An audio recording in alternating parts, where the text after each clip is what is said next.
This little dewdrop is the switch that opens the door to another world.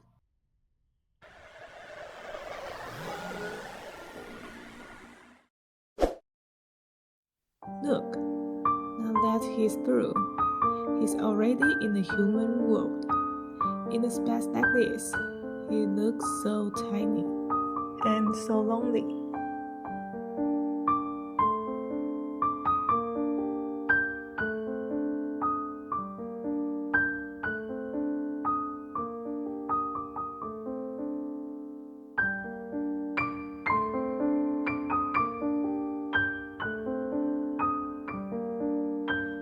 As he steps onto this tile western, the giant monsters block his path.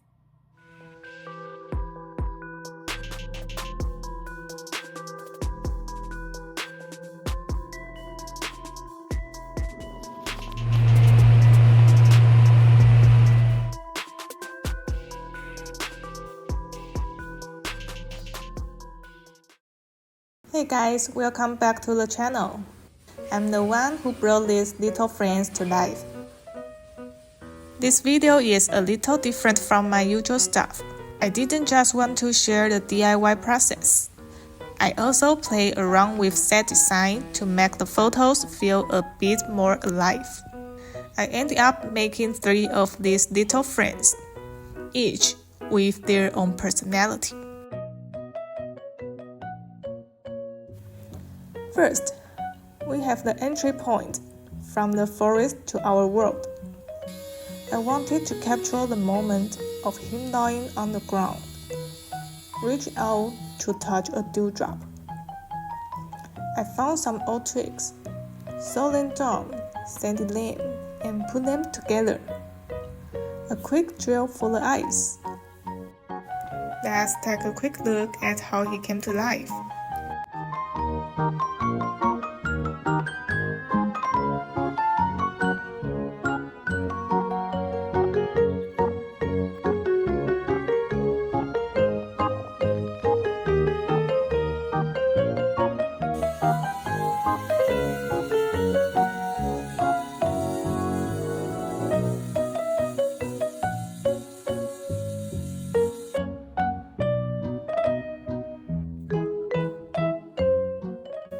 And our first little friend was ready.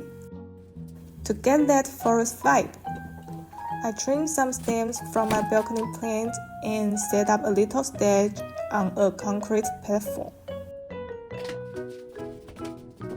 I picked this dark damp soil on purpose. Under the light, it gave it that deep, heavy forest feel. But honestly, this only tiny drop of water almost made me pull my hair out. I tried so many leaves, but the water just kept sliding off. I even tried a bit of Vaseline to make it stick. Total fail. After dozens of tries, I finally found a balance, getting the drop to hang right in that perfect about to fall point. I really wanted him to capture that holding your breath kind of wonder.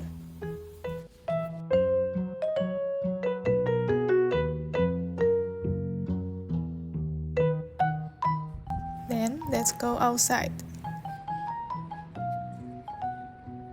I found out that using this tiny suction tool lets me control things so much better. I can make the dewdrop grow bit by bit. It's the secret to getting those perfect shots. For the second one, I used the same materials, but this time I wanted him to look like he's walking with his head down.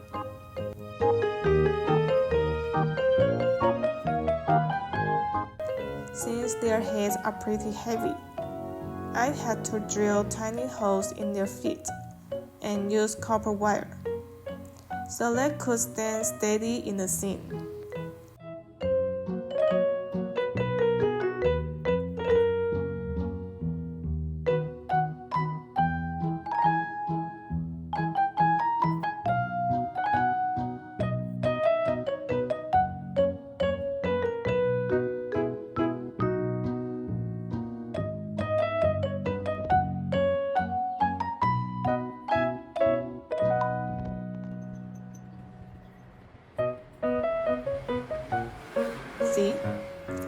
he can stay in the planter without toppling over. Watching him explore the balcony, doesn't he look just a tiny bit lonely?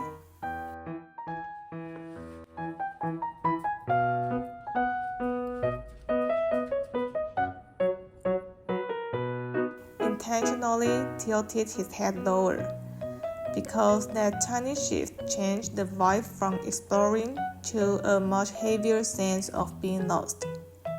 After wandering through the plant, he hit the tile floor.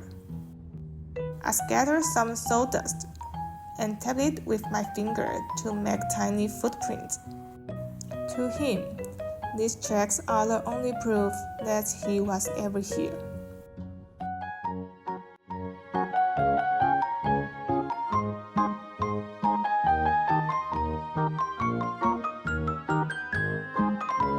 Finally, for the third one, I wanted him to look completely shocked.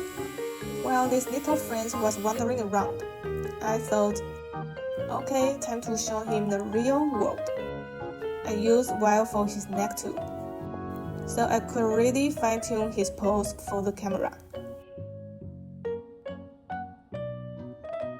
Then the broom comes in. It looks absolutely massive next to him. The bristles are so thick. They are basically like a giant in this forest. I tilted his head back, and with his hand up, he looked so confused. I love playing with the scale here.